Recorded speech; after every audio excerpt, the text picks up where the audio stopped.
रात के लगभग 2:30 के आसपास का वक्त रहा होगा। एक बालक जिसकी उम्र अभी 3 या 4 साल के आसपास रही होगी, वो बच्चा ज़ोर ज़ोर से रो रहा था, चिल्ला रहा था। उसके रोने की, उसके चिल्लाने की आवाज़ें न केवल घर में थीं बल्कि आसपास के घरों तक भी पहुंच जाती हैं। और रात के 2:30 कोई बच्चा इतनी ज़ोर ज़ोर से रोएगा तो जाहिर सी बात है घर वालों की परेशानी बढ़ना स्वाभाविक है। बच्चे के घर वाले, उसके दादा, उसके पापा सब के सब चिंतित हो जाते हैं। उसके बाद उसकी माँ से पूछा जाता है कि आखिरकार क्या बात है, ये क्यों रो रहा है। तो कहती है कि ये बुखार से बुरी तरह से तप रहा है, इसे दवाई नहीं दिलवाई तो बहुत बड़ी दिक्कत हो जाएगी। तभी उसके दादा कहते हैं कि तुम परेशान क्यों होते हो, मैं इसका अभी इलाज करा के लेके आता हूँ। उसके दादा उसको अपनी गोद में बिठाते हैं, सीधा लेके जाते हैं पास में ही एक घर होता है, गुलफ शाह का घर। ऐसा कौन व्यक्ति था उस इलाके में, उस ज़िले में, जो उस घर को नहीं जानता था। दरअसल इस लड़की पर जिन्नातों का असर था और जिसको देख लिया करती थी, जिसको छू लिया करती थी, जिसको दम कर दिया करती थी, समझ लो कि वो ठीक हो जाया करता था। वो बच्चा जब रो रहा था, रोते रोते उस बच्चे को जब उसके घर पे लेके जाते हैं, उस लड़की ने बस कुछ पढ़ा और पढ़ने के बाद कहा कि घर चले जाओ। उसके बाद वो बच्चा घर आता है, आराम से सो जाता है। हालांकि अगले दिन क्या होता है इसका पता नहीं चलता, लेकिन इस लड़की की शोहरत कुछ इस तरह से थी कि आसपास के लोग दिन निकलते ही इसके घर में आ जाया करते थे अपना इलाज कराने के लिए, क्योंकि इस लड़की पर जिन्नातों का जो असर था। और ये लड़की इतनी मशहूर हो रही थी कि लगातार रोज़ अखबारों की सुर्खियाँ बन रही थी। लेकिन इससे भी बड़ी बात ये थी कि इस लड़की के शरीर के अंदर से सुइयाँ पैदा हो रही थीं। और ये बात न केवल उस ज़िले में बनती है बल्कि पूरे ज़िले में, पूरे प्रदेश में, पूरे देश में फैल जाती है कि उत्तर प्रदेश के ज़िला मेरठ में एक गांव ऐसा भी है जहां पर एक लड़की के शरीर से लगातार सुइयां पैदा हो रही हैं। जब उसके बाप से पूछा जाता है, उस लड़की का बाप कहता है कि ये सिर्फ अल्लाह की मेहरबानी है, खुदा की कुदरत है और इसकी वजह से न जाने कितनों का भला हो रहा है। तब ये लगातार जब अखबारों में खबर छप रही थी, तब सब लोग ये जानना चाहते थे कि आखिरकार इसके शरीर से सुई क्यों पैदा हो रही हैं। आज की कहानी भी उसी लड़की की है, जिसको सुनने के बाद आप भौचक्के रह जाएंगे, आप परेशान हो जाएंगे, सोचने पर मजबूर हो जाएंगे कि लोग अंधविश्वास के चक्कर में कितने पड़ जाते हैं। आदाब, नमस्कार, सत श्री अकाल। मैं उस्मान सैफी। आज की जो सच्ची घटना सुनाने जा रहा हूँ, ये सच्ची घटना है उत्तर प्रदेश का एक ज़िला है मेरठ, और मेरठ ज़िले की एक थाना लगता है, इसका नाम है किठौर क्षेत्र का एक गांव। दरअसल वहाँ की रहने वाली 14 साल की गुलफ शाह नाम की एक लड़की, जो बेहद खूबसूरत, और उस लड़की के पास हर कोई सुबह सुबह पहुँच जाया करता था अपना इलाज कराने के लिए। कहता था कि बेटी एक बार दम कर दो। असल में दम होता है, कुरान शरीफ की कुछ आयतें होती हैं, उसको पढ़ना होता है और पढ़कर फूंकना होता है। जैसे ही फूंकते हैं तो समझ लो सामने वाले को सेटिस्फेक्शन मिल जाता है कि अब मैं ठीक हूँ, और करने वाला इस तरह से करता चला जाता है। कभी पानी में दम करता है, कभी किसी खाने की चीज़ में दम करता है। ऐसे ही लड़की दम करती थी। और इस लड़की के बहुत सारे लोग ऐसे होते थे जो हाथ चूमते थे और हाथ चूमकर अपनी आँखों से लगाया करते थे। ये सिलसिला लगातार चल रहा था और लगातार ये खबर अखबारों में छप रही थी। अखबारों में खबर कुछ इस तरह से छप रही थी कि एक लड़की ऐसी है जिसके शरीर में सुई पैदा होती हैं, और ये सुई अचानक ये कुदरत की देन है और इस पर जिन्नातों का असर है। आधा पेज की कवरेज और साथ ही इलेक्ट्रॉनिक मीडिया के लोग जब लगातार इस लड़की से बातचीत कर रहे थे, लगातार बातचीत करने के साथ साथ उसके बारे में अखबार में छाप रहे थे, टेलीविज़न पे ये खबर चल रही थी, तो लोगों के अंदर और उत्सुकता पैदा होती है। और लोग, आसपास के गांव के लोग इस गांव में आते थे ये देखने के लिए कि आखिरकार क्या हो रहा है। मीडिया का यहाँ पर पूरी तरह से जमघट लग चुका था और मीडिया के लोगों ने मेरठ कॉलेज का, जो मेडिकल कॉलेज है, वहाँ पर दस्तक दे दी और जाकर डॉक्टर साहब से पूछा कि डॉक्टर साहब आखिरकार ऐसा कैसे हो सकता है कि एक लड़की के शरीर के अंदर सुई पैदा हो रही हैं, सुई बन रही हैं। तब वो कहते हैं कि हम उस लड़की को बिना देखे कुछ नहीं कह सकते, आखिरकार क्या माजरा है ये हम नहीं जानते। दरअसल वहाँ नज़दीकी डॉक्टर ने उसका उपचार किया था। उपचार करने के दौरान जो ऑपरेशन किया, ऑपरेशन से उसके अंदर सुई निकली थी और सुई कुछ अलग थी। जैसे क्या हम सुई और धागा होता है जिससे सिलाई करते हैं, उसके पीछे जो सुई में धागा लग जाता है, वैसी ही सुई थी और वो उस शरीर से निकल रही थी।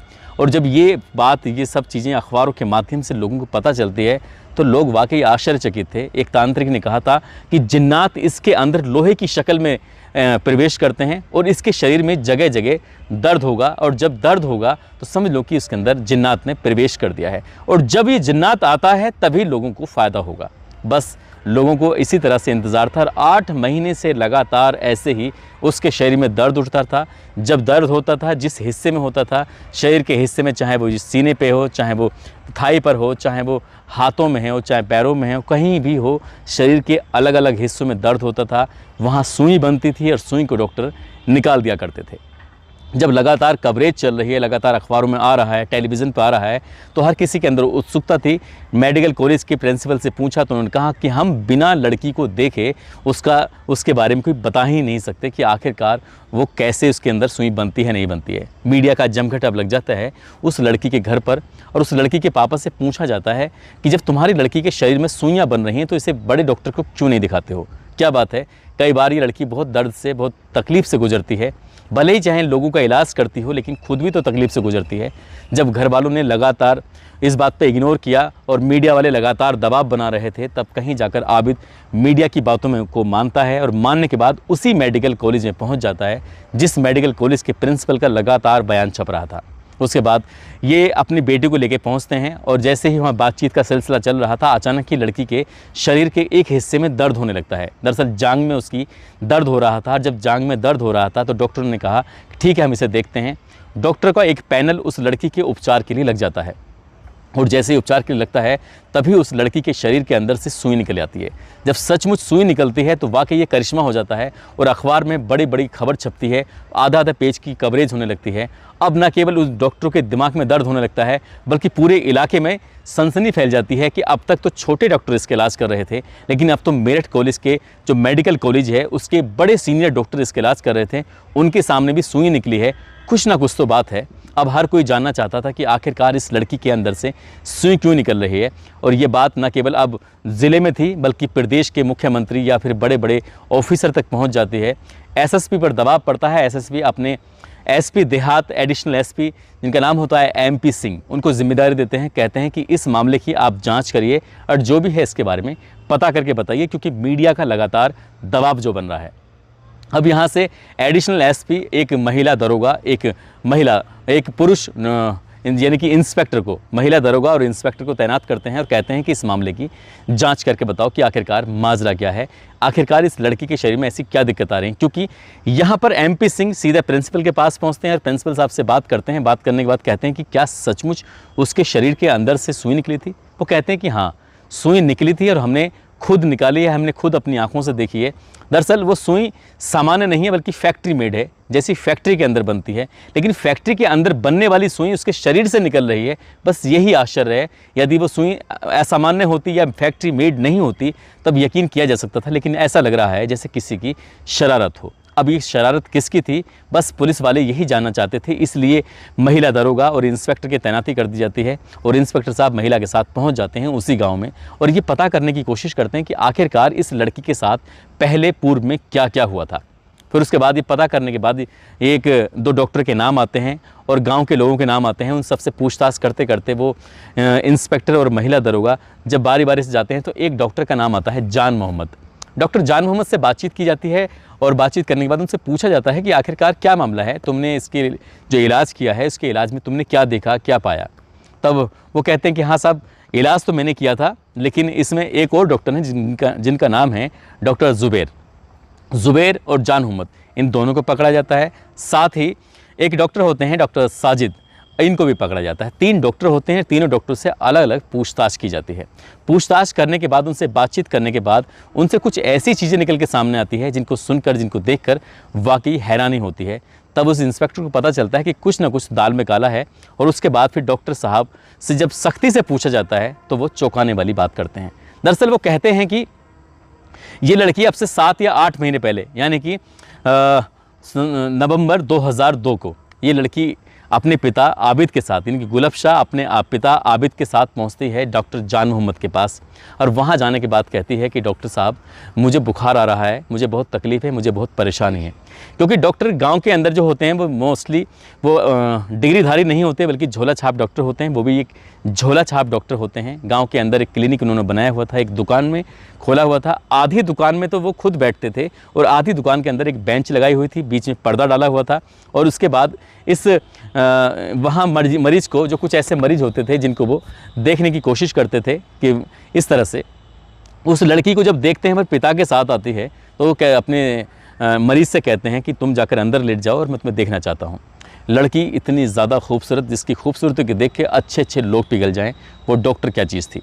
उस डॉक्टर ने उस लड़की को अंदर बिठाया, उसके बाप बाहर अपनी बेटी का इंतज़ार कर रहा था।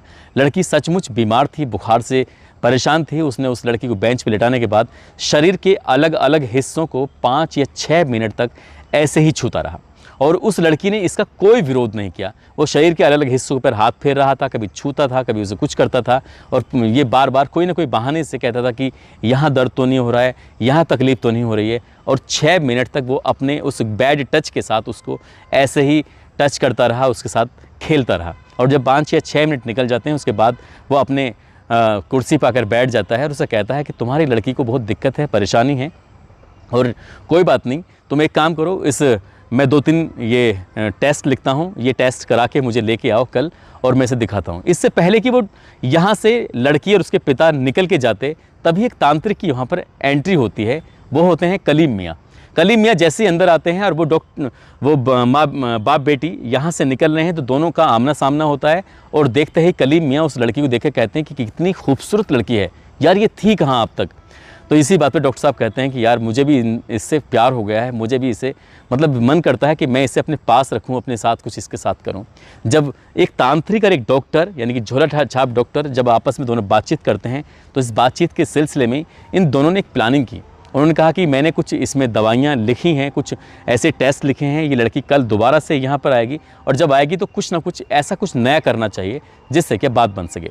तब कलीम मियाँ कहते हैं कि जब ये आता है इसका बाप आबिद, तो तुम्हें एक बात कहनी है। वो बात ये कह रही है कि इस लड़की पर जिन्नातों का असर है और जिन्नात इसके अंदर लोहे की शक्ल में घुसेगा और जैसे ही ये बात इसके बाप तक पहुँचेगी तब हम कुछ नया काम करते हैं। यानी कि अगले दिन फिर वही तय कार्यक्रम के तहत वो पहुंच जाता है और यहाँ इसको डर था जान मोहम्मद को कि वो इसका इलाज नहीं कर पाएगा, इसके अंदर सुई इसके शरीर के अंदर प्रवेश नहीं कर पाएगा। इसलिए उसने अब जो पड़ोसी गांव का डॉक्टर है, डॉक्टर ज़ुबैर, उसको भी मौके पर बुला लिया।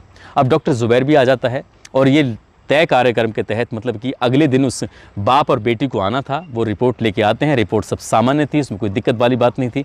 लेकिन उसने उस लड़की को लिटाया और लिटाने के बाद उस लड़की को एक बेहोशी का इंजेक्शन दिया और बेहोशी का इंजेक्शन देने के बाद उस लड़की के अंदर, उसके शरीर के अंदर सुई प्रवेश कर दी और सुई प्रवेश करने के बाद तब वो आराम से उसके साथ ऐसे छेड़छाड़ करते रहे।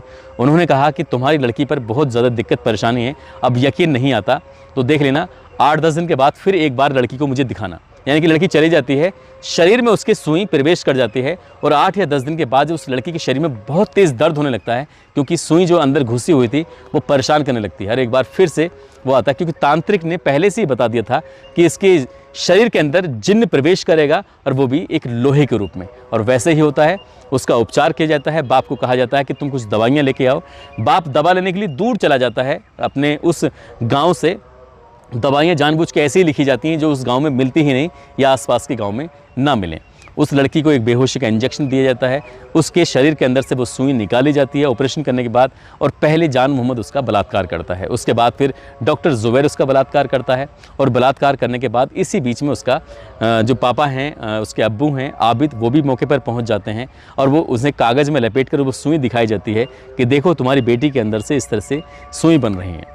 अब यहाँ से सिलसिला शुरू हो जाता है और हर 8वें दिन, 10वें दिन, 15 दिन जब भी मौका मिलता था तभी उस लड़की के अंदर एक सुई निकाल ली जाती थी, दूसरी सुई उसके अंदर प्रवेश कर दी जाती थी। जब उसे दर्द होता था तो वो सुई निकलवाने के लिए आती थी और ये खबर धीरे धीरे आग की तरह इलाके में फैल जाती है और लोगों को एक मैसेज दिया जाता है कि इस लड़की के शरीर में जिन्न प्रवेश कर गया है और इसलिए लोग उससे अपना इलाज कराने के लिए, मतलब अंधविश्वास की पराकाष्ठा की एक लिमिट होती है, यहाँ बिल्कुल पूरी लिमिट क्रॉस हो चुकी थी और कितने लोग उस लड़की के दर्द को समझ नहीं पा रहे थे और उस लड़की से इलाज कराने के लिए आते हैं। उस लड़की के हाथों को चूमते थे, उस लड़की के हाथों को अपने आँखों से लगाया करते थे और वो लड़की के साथ ये डॉक्टर लगातार रेप करने लगता है।